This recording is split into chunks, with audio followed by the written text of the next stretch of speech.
Maestro no le gustaba la televisión y yo tuve televisión hasta los 15 años.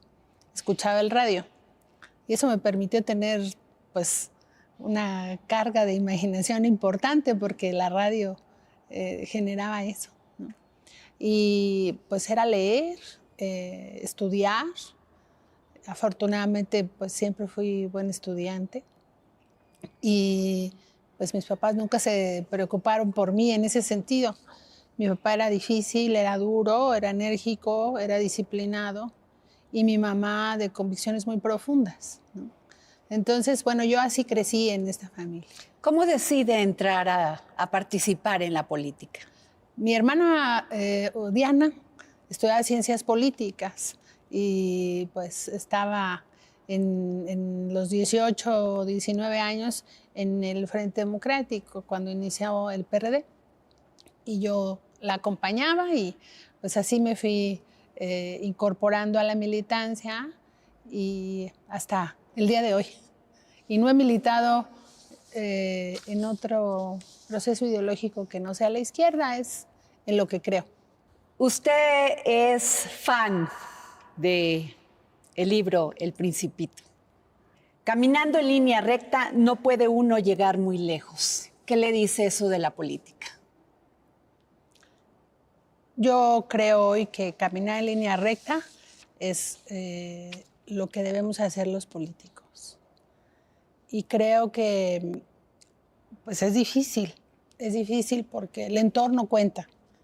Como el presidente siempre nos dice, la política es tiempo y circunstancia. Y a veces es complejo, pero eso hemos hecho, caminar en línea recta para alcanzar el objetivo con mucha paciencia. Hemos aprendido a tener paciencia.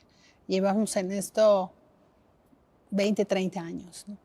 Entonces, por eso cuando me preguntas si vamos a hacer uso electoral de los programas, pues es traicionar la propia historia y no, al contrario, tratamos de que sea diferente. Ariadna Montiel, ¿le gusta a usted la salsa? ¿Le gusta bailar? Sí. ¿Le gusta leer? La izquierda siempre se ha distinguido por un tema de estar muy cerca de la cultura. Esta sensibilidad aprendida contando la tolerancia de la espera, ¿le ha servido a usted para enfrentar en estos momentos todo su trabajo, todo lo que hace como secretaria del Bienestar? Sí, la verdad es que creo que uno va madurando en el camino, en la trayectoria, con cargo o sin cargo, ¿no? Pero pues he tenido la oportunidad de tener responsabilidades que me han formado y agradezco mucho el haberlas tenido, porque además he tenido grandes maestros que me han construido también. Y eso me ha ayudado en este momento a trabajar, sí, con mucha paciencia y tolerancia y sobre todo tener, como bien dice el presidente, el corazón caliente y la mente fría, ¿no? Yo me miro hace 10 o 15 años y a lo mejor era el corazón caliente y la cabeza también. Hoy puedo decirte que eso he aprendido a hacer las cosas con mucha más frialdad, lo que se tiene que hacer con frialdad, pensar, razonar. Dirigir una responsabilidad de esta dimensión, pues nunca lo imaginé en mi vida y de verdad vivo muy contenta, no por lo que significa la parafernalia del poder, porque tratamos de evitarlo, sino por esta gran responsabilidad de estar tan cerca de la gente. Eso es lo que más me emociona, organizar para ayudar. Eso es lo que he aprendido y bueno, no se aprende en un día, ¿no?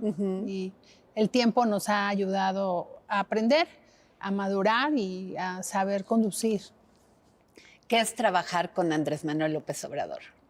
Pues trabajar es de sol a sol, todos los días, bajo una presión de cumplimientos de los resultados, de los compromisos con la gente, ¿no? Sí es algo muy de mucha presión, pero de esta presión que te gusta, porque cuando entramos al gobierno, él quería que todos los adultos mayores ya tuvieran su pensión y esa era la presión, ¿no? Y cuántos vamos y cuántos nos faltan y en qué te ayudo, porque además el presidente pues le ayuda a uno también, ¿no? Le colabora a uno. Y esa presión, pero cuando llegaba el pago, yo les digo que mi momento más feliz es cuando llegamos a una comunidad que pagamos en efectivo y que llega el abuelito y le damos su sobra en la mano. Ese es el momento más feliz y esa es la cumbre de todas las acciones que nosotros realizamos. Entonces, pero llegar ahí es una presión. Es una presión, pero es una experiencia maravillosa. No podría yo decir que lo sufro, al contrario, lo gozo. Es mucha presión, pero lo gozo. Ahora, el presidente, desde que llegó al poder, el presidente Andrés Manuel López Obrador, siempre señaló que los programas sociales había mucho intermediario, muchos que se quedaban incluso con el dinero, no llegaba a la gente que lo necesitaba. ¿Cómo encontró usted la secretaría? Pues mira, yo llegué a la secretaría como subsecretaria. Me tocó atender desde el principio la responsabilidad de la pensión de adultos mayores, que es el programa que tiene mayor padrón. Y existía una figura que se llamaba gestores. Y se les pagaban 500 pesos cada pago para que convocaran a la gente. Yo desde el primer día los eliminé. Y la gente, ¿cuántos eran? Eran 30,000. 30,000 gestores. 30,000. Y cuando llegué los eliminé y hoy la gente llega a cobrar su pensión. No los necesitábamos. Era un gasto innecesario por un lado, pero por otro lado era una figura pues que no contaba con una disciplina y un orden institucional y que servía de intermediarios, ¿no? Entonces ellos tenían sus listas, ¿no? Esas listas acababan en otro lado y demás. Entonces, quitar a los intermediarios no ha sido tarea sencilla, pero se ha logrado. Las organizaciones, los gestores eran niños de pecho, con lo que conocí cuando llegué, que recibían las organizaciones. Ahí pasaban a gobernación y hacer sus negociaciones y luego llegaban acá, entre otras secretarías, pero seguramente una de las más importantes. ¿Y se los bajaban directamente a la organización y ahí se quedaba? Sí, había un programa específico donde se le entregaba a las organizaciones y comprobaban, ¿no? Pero eran cientos de millones de pesos. Yo no me imagino en este momento que eso sucediera, ¿no? Hoy se lo damos a la gente, se le entrega en mano a la gente, se le entrega su tarjeta al Banco del Bienestar, que el presidente nos ha puesto una meta, que todos los beneficiarios de los programas tengan su tarjeta, para que también nosotros no seamos intermediarios. O sea, que les llegue de la tesorería de la Federación a su tarjeta de bienestar y ellos reciban sus programas de manera directa. Trabajar esta parte también ha sido muy intensa, muy importante, porque eso nos ha permitido que los recursos sí le lleguen a la gente. Que antes nos decían, bueno, si me mandaban 1,000 pesos, me llegaban 100. Y de verdad, en esas proporciones, ¿no? Y a veces ni llegaba. Entonces, creo que ahora la utilización de los recursos públicos pues tiene la transparencia que la gente sabe que le llega. Ahora, eso implicó una gran logística y checar uno por uno de las personas que les tenía que llegar en el caso de adultos mayores, ¿no? Sí, hicimos verificaciones a todos los padrones, de que la gente estuviera viva, que no estuviera duplicada. ¿Y se encontraron con personas que ni siquiera existían? Corregimos muchas cosas porque antes, por ejemplo, no se les pedía la clave única de registro de población. Entonces, ¿cómo iban a saber que la persona se podía registrar más de una vez? Entonces, desde la parte técnica, implementamos medidas distintas de control hasta la parte de verificación en campo. Este espíritu del presidente de vamos casa por casa, porque así se verificó el padrón, pues fue muy importante porque pues desde corregir datos, ¿verdad? Porque la gente vive en una casa y luego se cambia y no le avisa al programa. Hasta corregir eso, pero saber que están ahí, que los abuelitos están vivos, que están en una casa, que nadie les quita su pensión, porque también les damos su tarjeta y luego la familia abusa. Cuidar esas cosas también es atenderlos en todos sentidos, ¿no? Entonces, Ariadna, ¿quién hace ese trabajo de casa por casa?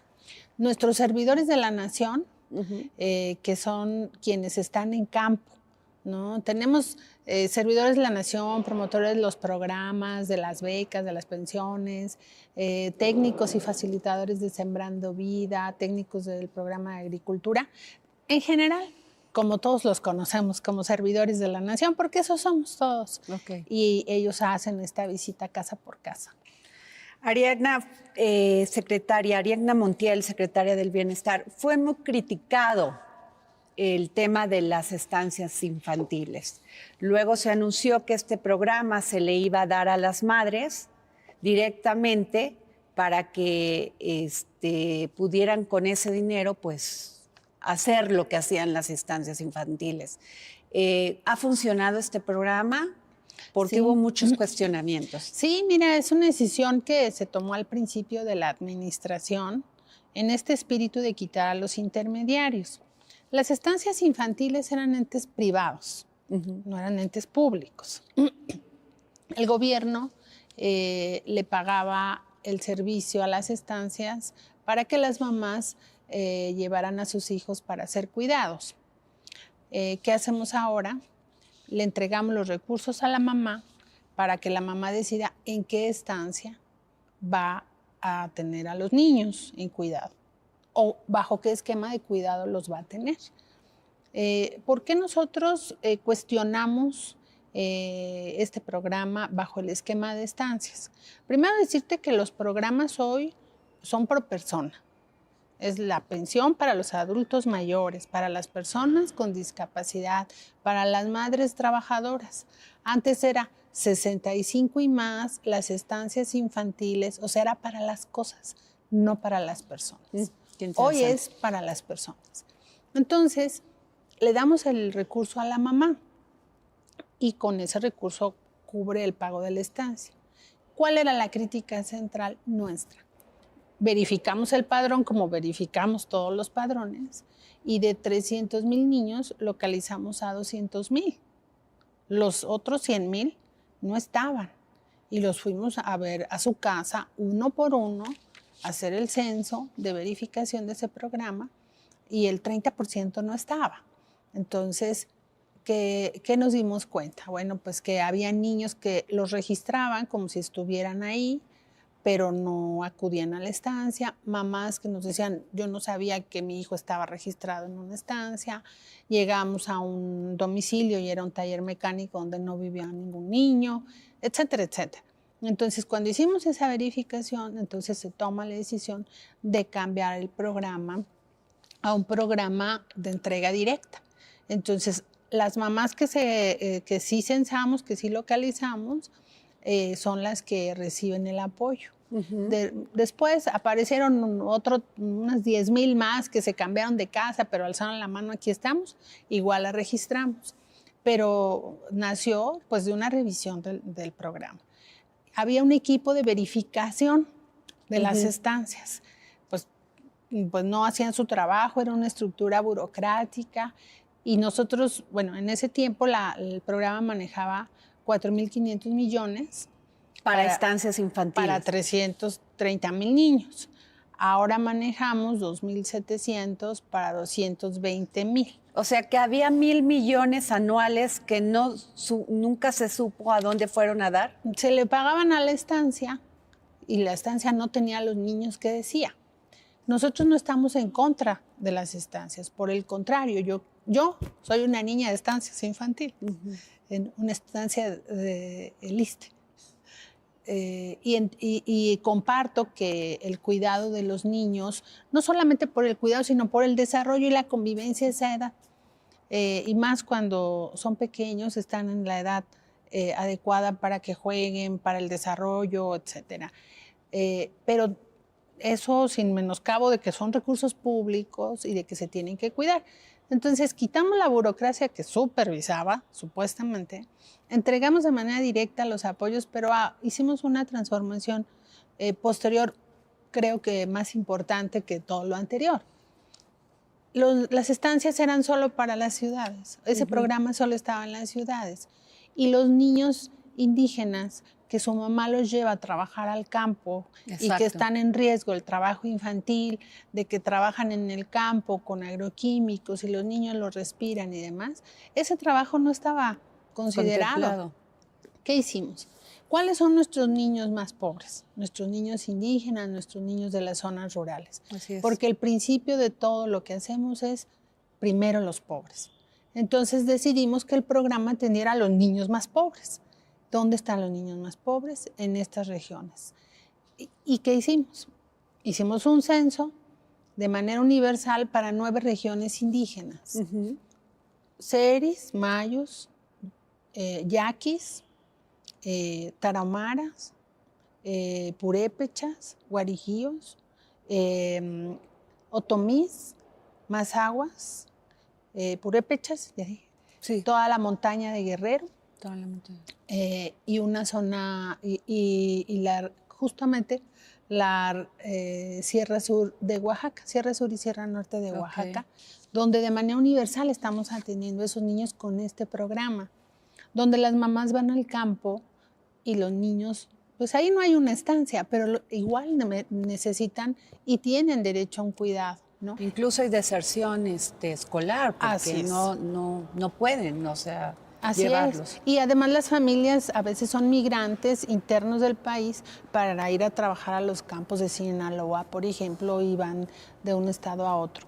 Y entonces las mamás tienen su recurso para ir con ellos, como es su cultura, ¿no? Y como es su dinámica familiar. En fin, yo creo que el programa funciona bien.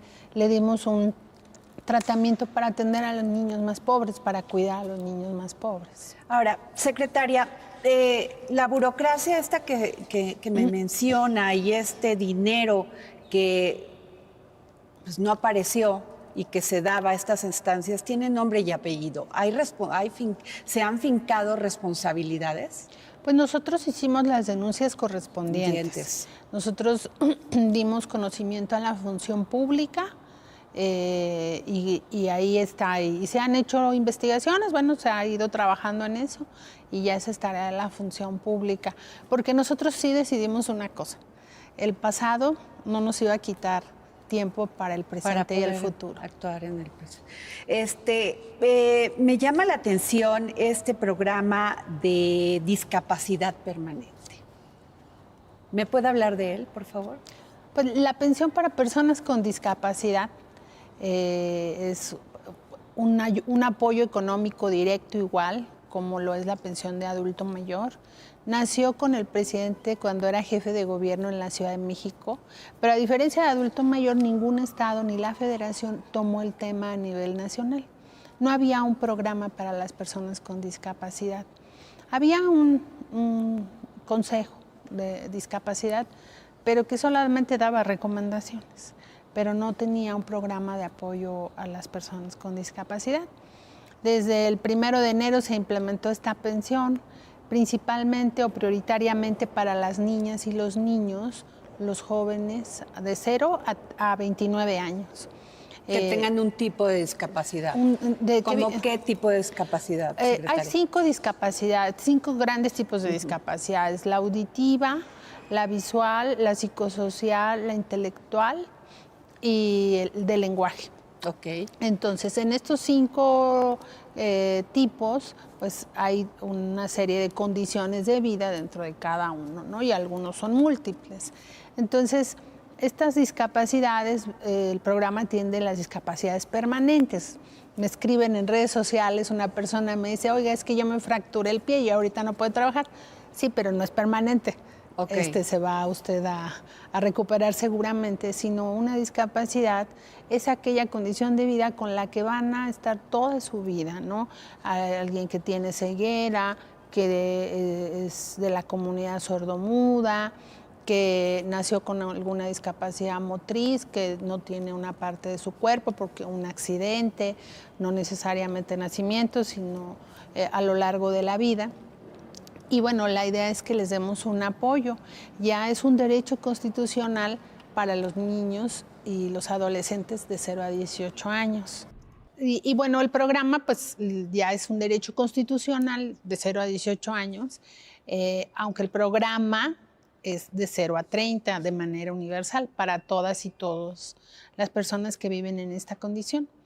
Y bueno, pues es un programa muy bonito porque vemos condiciones muy difíciles. Bueno, en bienestar nos toca mirar por los más pobres, por quienes viven en la mayor desventaja. Y las personas con discapacidad hoy están en la mesa pública, en la mesa de la discusión de las políticas públicas, porque eran inexistentes, solamente se veía como un asunto médico. Ok. Pero ellos tienen derecho a ir a la escuela, a la salud, a tener un trabajo.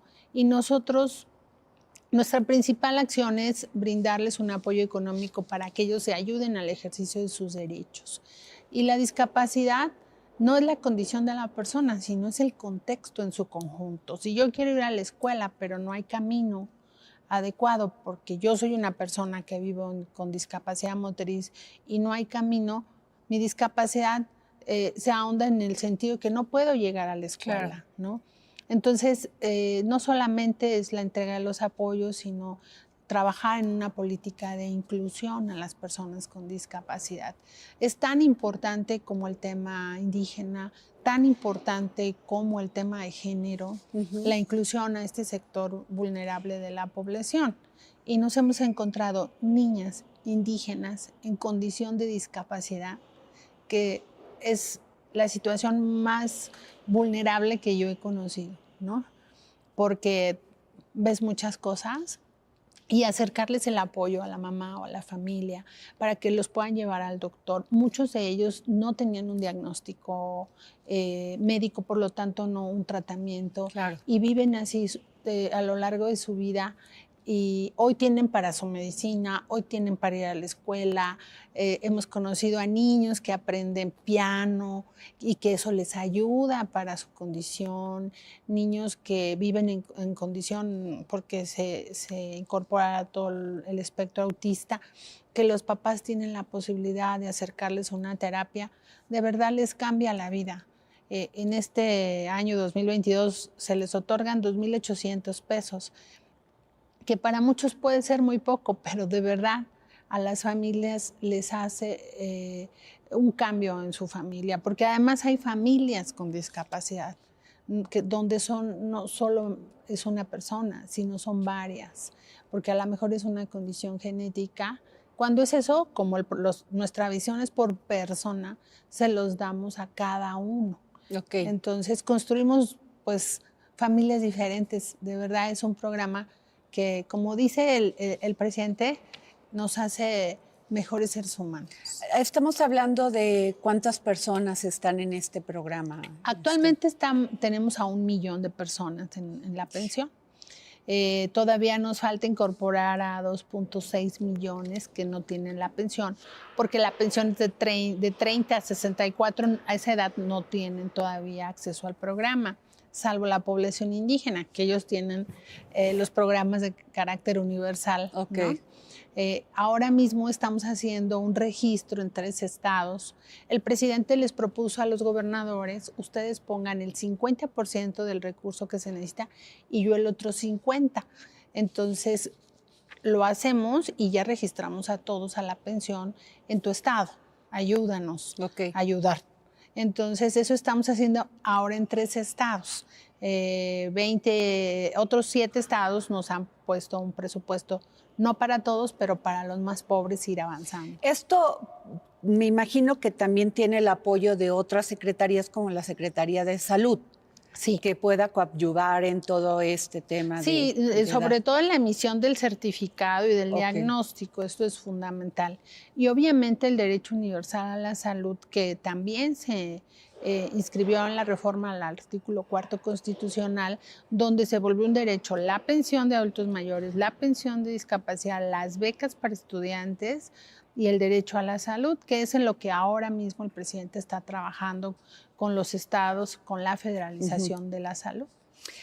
La oposición, como en todo, hay críticas, ¿no? Y bueno, somos un país democrático donde las críticas se escuchan y pues muchos de ellos dicen que combatir la pobreza a veces aminora la desigualdad, ¿no? Sí, están de acuerdo, pero que también pues abre otro margen que es que la gente deje de aspirar a tener condiciones mejores para su comunidad, para su entorno, porque pues se conforman con la ayuda de un programa social. ¿Usted qué piensa? Mira, hay dos tipos de programas sociales. La política que nosotros estamos implementando es un apoyo directo para los más vulnerables. Ok. Las personas con discapacidad, los adultos mayores, las mamás que tienen que trabajar y el apoyo para el cuidado de los niños, ¿no? Pero tenemos la otra rama dentro de los propios programas de bienestar productivo. Los jóvenes construyendo el futuro reciben un apoyo por adquirir la experiencia, por ser aprendiz en un oficio, en una actividad. No se lo regalamos, es un salario, digamos. Está equilibrado un salario. De hecho, el monto de Jóvenes Construyendo el Futuro es mensual y tiene el monto del salario mínimo. Pero es un aprendiz y tiene que realizar sus actividades como... ¿Y ese certificado quién se los da? ¿Que sí trabajaron, que sí cumplieron con el horario, las La horas? Secretaría del Trabajo se coordinan con las empresas. Es un programa para que los jóvenes adquieran, aprendan un oficio, una actividad, y se les da su apoyo, es equivalente al salario mínimo, pero no se les regala. Ellos van a trabajar, aprenden, es esta primera experiencia que nadie tiene y te piden experiencia cuando vas a buscar tu primer trabajo. ¿Y quién extiende esta certificación? La Secretaría del Trabajo. También está el programa Sembrando Vida. No, bueno, pues están construyendo los sembradores y las sembradoras su patrimonio de aquí a 15, 20, 30 años. ¿Qué estamos haciendo? Dándoles pues un impulso.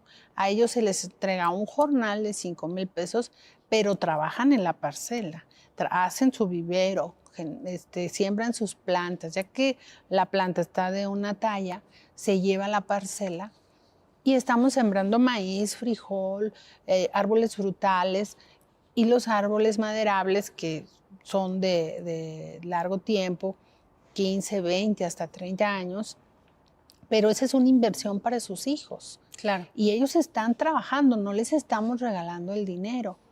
Quienes tienen una situación vulnerable, se les está dando ya este apoyo. Por eso se constituyó como un derecho, porque son los más vulnerables y que tienen condiciones distintas para participar de la actividad productiva. A los jóvenes se les da una beca para que estudien. Y bueno, pues quién no, cuando éramos jóvenes quisiéramos haber tenido beca, ¿verdad? Claro. Para Por lo menos para los camiones y todo. Exactamente, los camiones, una torta en el camino y lo básico. Y por lo que me dice, hay una fiscalización de este programa constantemente. Así es, bueno, tenemos una fiscalización permanente de los órganos fiscalizadores, la Auditoría Superior, el órgano interno de control, la Secretaría de la Función Pública, ahora la Tesorería de la Federación, que hagamos los pagos de manera correcta. Y bueno, siempre estamos trabajando para cumplir, pero sobre todo hay un fiscalizador que es la gente. Claro. Cuando vamos a los eventos, antes de la pandemia, que los eventos eran masivos, el presidente en el evento preguntaba, ¿verdad que ya todos tienen su pensión? Alce la mano el que no lo tiene. Pues a temblar uno, ¿verdad? ¿Cómo que hay falta uno? Pues esa es la mejor fiscalización. Y la gente que no lo tengo, que me falta, que tengo un problema con mi tarjeta, cualquier cosa que hay que atender. Claro. Y pues la gente está recibiendo sus apoyos, pero nosotros miramos los programas como un ejercicio de sus derechos y un combate a la desigualdad, no solamente en el ingreso, en la pobreza por ingreso, sino por condición de vida como nuestros adultos mayores. ¿Por qué la pensión de adultos mayores es universal? Por su edad, claro, no por su condición de pobreza o no. Se les da a todos. se le entrega al más rico, al más pobre, porque es un reconocimiento para ellos, porque a lo largo de su vida han trabajado, a lo mejor hoy tienen ya un patrimonio, pero a lo mejor muchos no han Y tenido acceso. eso que dices es muy cierto, porque tanto lo recibe. Yo he escuchado y he estado en mesas de personas que tienen posibilidades económicas y que les llega por medio de esta tarjeta su dinero. Así es, porque es su derecho. Se lo ganaron. A lo mejor no tuvieron acceso a un trabajo con seguridad social, pero trabajaron, construyeron nuestro país, nos dejaron esta herencia maravillosa que tenemos de patria. Pues claro que se merecen tener una pensión. Entonces, los programas pues tienen esta visión tanto de lo productivo como el combate a la desigualdad, y es empujar. Al programa Sembrando Vida, los sembradores saben que el subsidio para ellos se acaba en el 2024. Tienen que trabajar intensamente para hacer sus proyectos que funcionen, y en eso están, de verdad. Pero, secretaria, sobre el tema de Sembrando Vidas, los críticos del programa cuestionaron mucho de que se les daba este apoyo y que los campesinos o los productores talaban inclusive árboles para poder hacerse receptor de este programa. ¿Es cierto eso? Mira, no, nosotros no lo tenemos como un factor de riesgo del programa. Okay.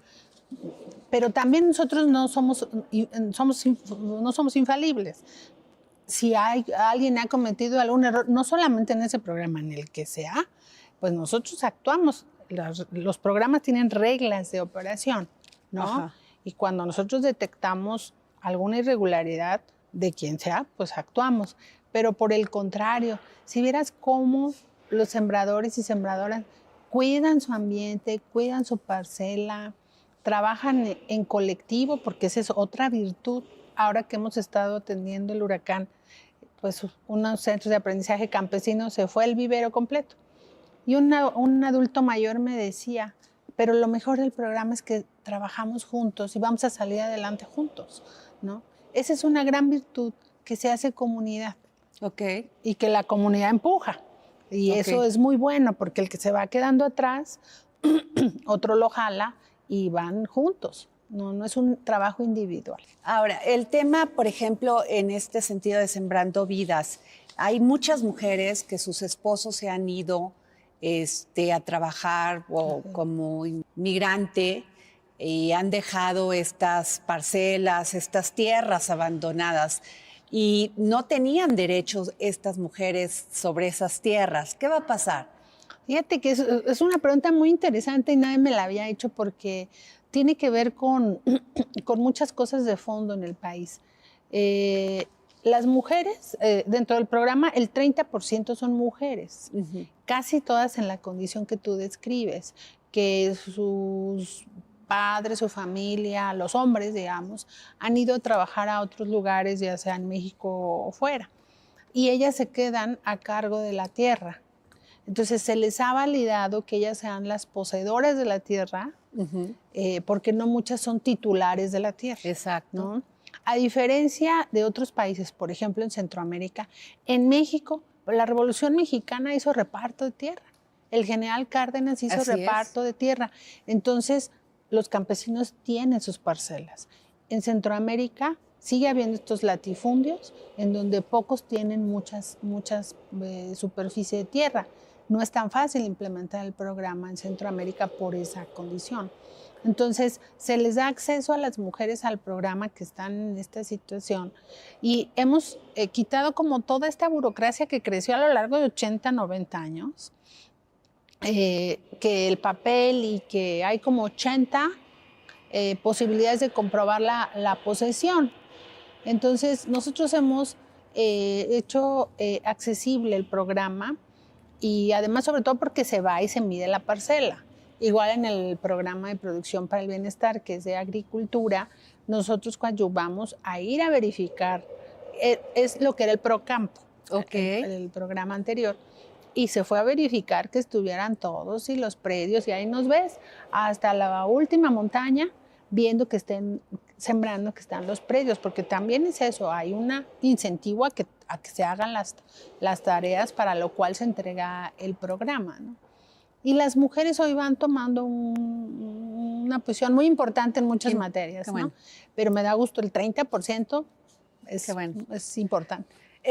Secretaria, ¿y qué pasa con aquellos candidatos de los partidos políticos? No solamente quiero mencionar a Morena, sino a todos. Siempre tienen la tentación de presumir los programas sociales para influir en el voto hacia su partido. Mira, ¿Qué hace su secretaría? Mira, en tiempo de proceso electoral, nosotros estamos obligados a cumplir un blindaje, así se denomina, y cancelamos nuestra operación en campo. Pero lo que tú mencionas, ¿no? Los políticos dicen, y va a continuar esto, va a haber esta actividad, es algo que tienen derecho. La ley les permite hablar sobre los logros de sus partidos, de los gobiernos de sus partidos. Pero te diría que lo más importante, volvemos al tema de la gente. Los fiscalizadores más importantes son la gente. Si alguien lo promete y no lo cumple, pues la gente lo va a saber.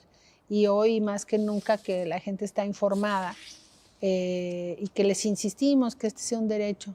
Nosotros vamos de paso, los funcionarios vamos de paso. Y esa es la gran preocupación que tenemos, de que todo el mundo sepa que este es su derecho, que nadie se lo va a quitar y que más allá de los discursos, pues los programas sigan llegando. Claro. Secretaria, microcréditos para el bienestar. ¿Este programa cómo funciona?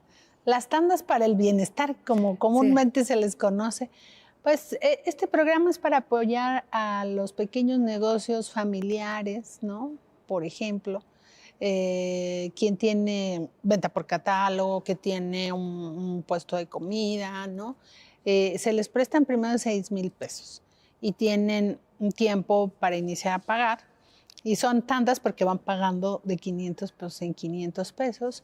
Cuando pagan sus 6,000, se les prestan 10,000. Cuando pagan los 10,000, 15,000 y después 20,000 o hasta 25,000. Okay. Y la idea es financiar a estas pequeñas actividades que nunca van a tener un crédito. ¿Se les cobra intereses si no llegasen a pagar? No. Nada, cero. Es un préstamo a la palabra que ellas, porque la mayoría son mujeres. Y te das cuenta cómo las mujeres abajo empujan en la economía familiar, en la pequeña economía, pero que yo me quedo admirada de un puesto de gelatinas, lo que hacen con su familia, mandan a los hijos a la escuela, y este es un pequeño apoyo, es un pequeño impulso, y la verdad es un programa muy bonito porque cuando miras que está mandando a sus hijos a la escuela, que le da para eso, que ya pudo comprar un carrito, pudo asentarse en un local y que esto les ayudó, pues les va a cambiar la vida. ¿Y cartera vencida? ¿Hay mucha? Pues sí tenemos cartera vencida y como en todo estamos ahora sí que llamando al cumplimiento de la palabra. Pero no les pueden volver a prestar, o sea, si ya les prestaron y no pagaron, no hay otro préstamo. No, hasta que paguen. Y bueno, les hacemos atentos recordatorios de su número de referencia de Telégrafos de México, donde se hacen los depósitos. Donde se les dice que tienen que pagar. Secretaria, ¿cuál es su programa estrella, del cual se siente más orgullosa? Ay, pues mira, todos. Es difícil, pero pues el programa más grande en todos sentidos es el programa de adulto mayor. El de adulto mayor. Sí, es el que nos ha permitido llegar a todo el territorio. El programa llega a todas las familias, ¿no? Pero bueno, pues qué decirte de lo de discapacidad. Tenemos la pensión y el programa de rehabilitación con Teletón y, híjole, te podría decir que ese programa es individual, uno por uno, porque cada uno es una historia, necesita Así es. una atención específica, ¿no? Las mamás que nos han enseñado el gran amor con el que están con sus hijos, ¿no? La verdad es que todo te retribuye personalmente como ser humano y como político, pues más, ¿no? A veces pienso que ya pasando este proceso, pues miraré diferente, ¿no? Porque pues la gente te conduce, te enseña, ¿no?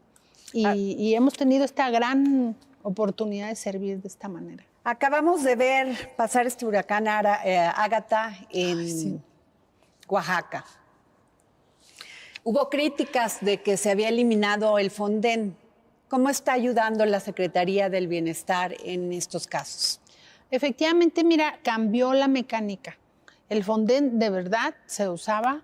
Yo creo que algunos políticos pedían que lloviera, temblara, porque hacían su agosto. Con motivo de la compra urgente en la emergencia a sobrecostos importantes, y las obras tardaban en construirse o no se hacían. ¿Cómo les daban el dinero? Pues antes no les daban el dinero a las personas, les hacían las obras, les hacían las casas. O sea, ¿el gobierno federal se lo pasaba, por ejemplo, a los ayuntamientos o pasaba por el gobierno del estado o directamente a los ayuntamientos? Entre los 3 niveles de gobierno, dependiendo la infraestructura. ¿Y no hacían las obras? No. Bueno, ahora que estamos haciendo el censo en Oaxaca, estuve toda la semana en Oaxaca trabajando en ello. Y nos reclaman de cuando Paulina, cuando el temblor del 17, ¿no? Entonces, ¿qué estamos haciendo ahora? Nosotros, una vez que pasa la emergencia, hacemos un censo. Vamos casa por casa de los afectados. No es un censo del INEGI, son un censo de afectados, ¿no? Si hay una casa que nos afectó, pues no la censamos. Censamos casa por casa, registramos los daños. Si perdió ganado, si perdió cultivo, si se dañó su casa, si se dañaron los servicios de la casa y si perdió enseres, refrigerador, cama, estufa, muebles, computadora, lo que fuera, se registra. Le damos ese reporte al presidente y entonces se van tomando determinaciones. Pérdida total de la casa y se establece un monto. Y así, depende de la pérdida, y se les entrega el dinero en efectivo para que cada quien haga sus reparaciones, lo de su cultivo, ¿no? Cuando ya es el tema de los caminos, ahora el presidente le dijo a los presidentes municipales, yo a ustedes les voy a dar para componer los caminos. Ok. El gobierno del estado, las carreteras estatales y yo las federales, pero les vamos a dar el dinero nosotros. Aunque es responsabilidad, les vamos a dar el dinero nosotros, y lo van a decidir en asamblea con la comunidad. Oaxaca tiene la enorme virtud de tener una cultura pues ancestral de cómo gobernar, que debemos de las asambleas aprender. Comunitarias. Así es, los municipios están casi todos en usos y costumbres y lo que hacen es decidir las cosas en asamblea. Okay. ¿No? No que alguien, la autoridad dice, se requiere hacer esto y se hace, ¿no? La comunidad tiene que estar de acuerdo. Y en el programa de caminos rurales se hace la obra, se le entrega a la autoridad comunitaria y la obra la hacen los que viven ahí.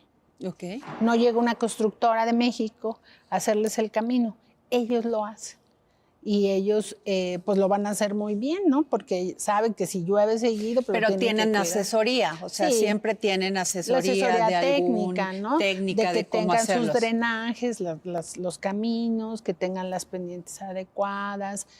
Entonces han hecho unas obras de arte además, ¿no? Imagínate, como dice el presidente, hicieron Monte Albala, ¿a poco no van a poder hacer un camino? Entonces se les entrega el dinero directo y a las familias se les va a entregar un monto económico directo a ellos para que ellos compren las cosas que se dañaron de su casa, que hagan, y aparte la Sedena entrega lo que son materiales en especie.